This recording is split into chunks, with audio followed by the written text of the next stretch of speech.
Kamusta sa lahat? Maligayang pagdating sa aking channel. Nandito ako kasama ang video ni Serkan Kayaglo at Osgay Girl.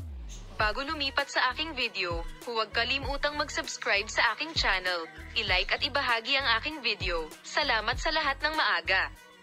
Ang relasyon ni Osgay Girl at Serkan Kayaglo ay nakakakuha ng pansin bilang isa sa mga pinakasinusundan na mag-asawa sa mundo ng katutubong telebisyon. Gayunpaman, kamakailan lamang, lumabas ang mga alingawngaw sa mga platform ng media at social media na nais ni Osgay Girl na hiwalayan si Serkan Kayaglo. Madalas na binabanggit ang pangalan ni Yaman bilang pangunahing dahilan ng mga paratang na ito. Gayunpaman, mahalagang tandaan na ang mga claim na ito ay kulang sa katotohanan. Dahil walang konkretong ebidensya o pahayag na sina Osgay Girl at Serkan Kayaglo ay nagnanais na magdiborsyo.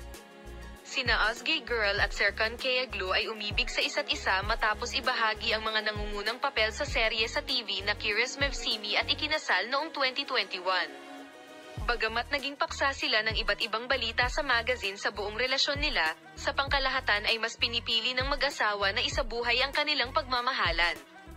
Walang nakumpirmang balita tungkol sa kanilang paghihiwalay habang sinusubukan nilang ilayo sa mga kamera ang kanilang pribadong buhay.